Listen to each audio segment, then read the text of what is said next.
ፎቶ እንዴት እንደሚነሱ ታውቃላችሁ? መጀመሪያ ፊታቸውን ጭቃ ይቀባሉ።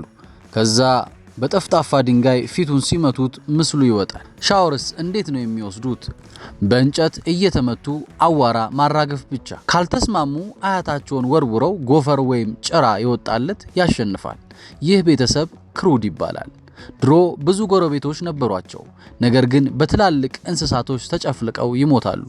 ክሩዶች የተረፉት አባታቸው ዋሻ ውስጥ አስገብቶ ለዘመናት ስለሚቆልፍባቸውና ረሃብ ሲጠናባቸው ብቻ ስለሚወጡ ነው። አንድ ቀን የሰጎን እንቁላል ለማደን ማን ማደን እንዳለበት እጣ በአያታቸው ይጣጣላሉ። የግሩክ ልጅ ፍራክም እጣው ይወጣበታል። እንቁላል ቢያድንም ሰጎኗ ገፍትራ ትጥለዋለች።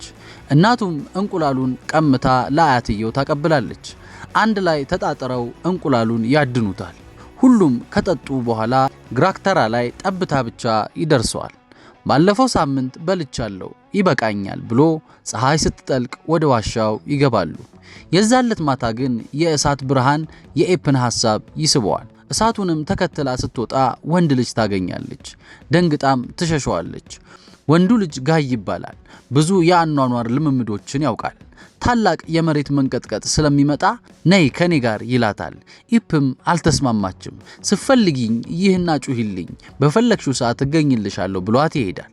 ከዛም የመሬት መንቀጥቀጥ ተነስቶ ዋሻቸውን ያፈርስባቸዋል። ወደ ሌላ ስፍራም ይሰደዳሉ። በስፍራው ብዙ እንስሳት አሉ፣ ልክ እንደ በራሪ ኤሊ፣ ተናካሽ እጽዋት፣ ተደባዳቢ ጦጣ አይነት። ግራክንም ይደበድቡታል። ድንገትም ደማቁ ነብር ይመጣባቸዋል። ለማምለጥ ዛፍ መስሏቸው አውሬ ላይ ይንጠለጠላሉ። አሳ ነባሪ አፍ ውስጥ ይገባሉ። አስነጥሶም ይተፋቸዋል። ቀያይ እርግቦችም ተሰብስበው በቅስፈት አሳ ነባሪውን ይበሉታል። ወደ ክሩድ ስም ይዞራሉ። ኢቭም ለጋይ ስትነፋለት ይደርስና እሳት ለኩሶ ያድናቸዋል። በጋይም ተደንቀው ስለሚያስፈልጋቸው ያግቱታል። በመንገድም በብዙ ያግዛቸዋል። እግራቸውን ሲወጋቸው ጫማ እየሰራ፣ ተደባዳቢ ጦጣዎች ሲመጡ ሙዝ ሰጥቶ መንገድ እያስለቀቀ፣ ነብር ሲመጣባቸው እንጨት መሰላል እያራመዳቸው፣ ዝናብ ሲዘንብ ጥላ እየዘረጋ ዛፍ ላይ አውጥቶ እያዝናና የአባትየውን ስፍራ ያዘ። ግሩክም በጋይ ስለቀና ለመፍጠር ይሞክራል። ለምሳሌ ድንጋይ ወርውሮ ከፍ ሲል በመብረቅ ይመታል።